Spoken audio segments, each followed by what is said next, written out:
Hello everyone, welcome to episode number 134 of Chatting with Anthony. For this episode, I'm going to start with the prompt, being the question, is the work that I am doing worth it? Now, there are going to be pros and cons to just the work that you choose to do. No matter what you choose, there's going to be some level of, how do I say this? There's going to be some negative consequences to it. It doesn't mean you shouldn't do it, it just means that you have to, in order to be good at some things, you have to give up other things for the most part, right? Like in the Bible, like in order to be right with God, you have to give up the things of the world. And I think that concept just applies to everything. If you want to be really good at a certain skill, you're probably going to have to spend less time doing other pleasurable things that you do more from an emotional standpoint rather than a logical one. You're going to have to let your logic take over instead of your emotion. So ask yourself what and why, both for me and for them. Now, who is them? Really anyone that could be impacted by what it is you're going to do. And there's a good chance that you won't have the answer in regards to who in totality will be impacted. You might know some of them.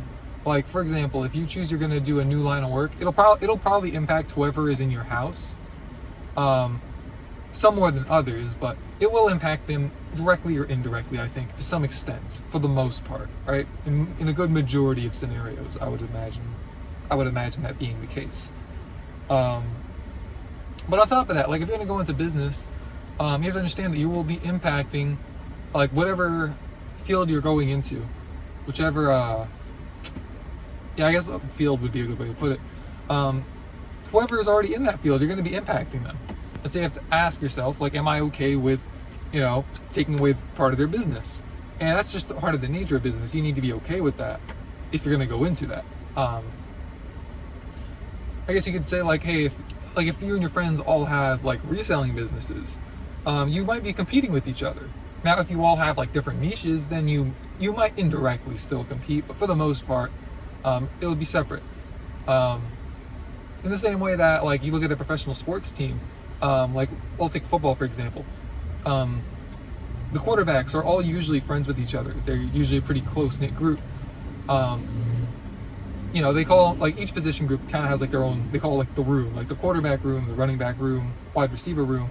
But and they're all pretty close. They all like learn off each other, but they're competing with each other regardless.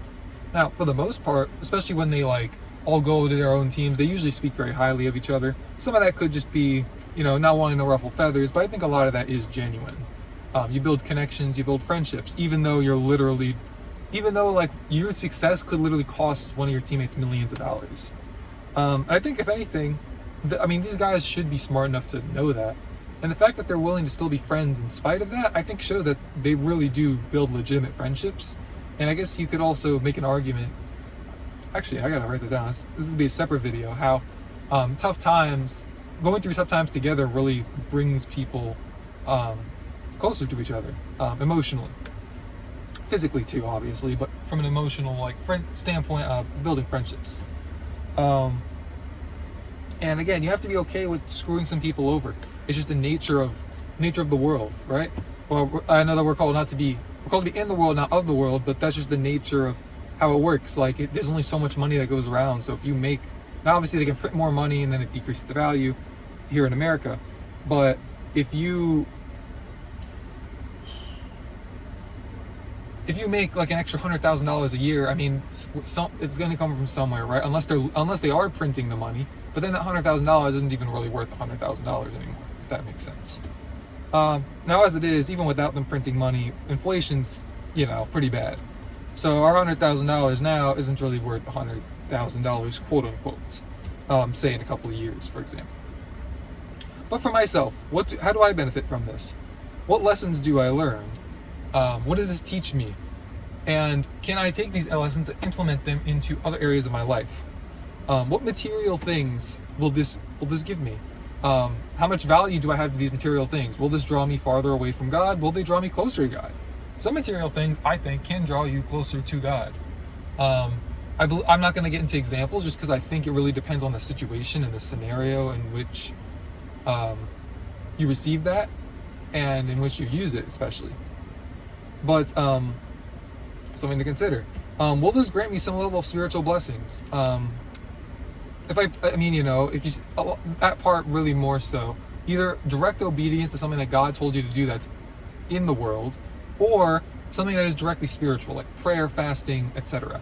Something that is like inherently biblical. And then ask yourself, what else? Who else? Why else? How else? Where else? All those good questions. On top of that, I would advise all of us, please, I'm talking to myself when I say this, be careful with working towards vague goals or without having goals in mind at all. Just working, just being, the Bible uses the term busybodies, not in this context, but I think if you take the term, like if you break the two of them, the two separate words down, being a literal busybody, like you're keeping yourself busy, but what are you doing? Where are you going? You're running on the treadmill. You're literally running on a treadmill, but you don't even have the purpose of like trying to go for a certain amount of miles. You're just doing it because you're like, well, I was in the gym and I saw people doing it, so this will get me healthy, right? And in fairness, it will get you healthier, but you should understand why, how. You don't have to understand it in its totality, but you should have at least a concept of where you're going and what you're doing. And I say all this because, please, looking at myself again, time is precious and lessons are, time is precious and lessons are various. I don't know, I don't need to tell you this, but like, look, how much time do you think we have here, right? The average human lives, 80 years? I think that number's going down. If you're a man, you live a little bit less time. We tend to do some stupid stuff, but hey, it's fun. And then again, kind of like the whole thing earlier, who, why, what, when, where, what lessons, with a question mark, essentially. Just ask yourself that. And also in the middle of all of this, you're gonna have to build relationships with people. Just a side note, watch out for those who want to take from you and not give. To an extent, that's the literal nature of business. Now, yes, obviously you are giving something, but you want to take as much as you can with giving as little as possible. And so you have to watch out for that ratio and figure out whether it's worth maintaining some friendships, because to be quite frank, some of them, it's not really worth it. But you have to establish that. I don't know who it wasn't Amazon. I don't think it was Amazon who did it. Some company I remember I was reading, everybody got mad at them because they figured out who their least profitable customers were, and they just stopped catering to them. Essentially, it wasn't that they said they banned them, but they basically just said yeah, we're not gonna tailor anything towards you because you don't provide us enough. People got up in arms, but to be quite frank, that's logical. I understand again why people were upset, and I guess I don't understand the totality of how they went about doing it, and that's a whole nother story. But I don't have a problem with that inherently, and I think we all should be like that. More so, we should all be more so like that in our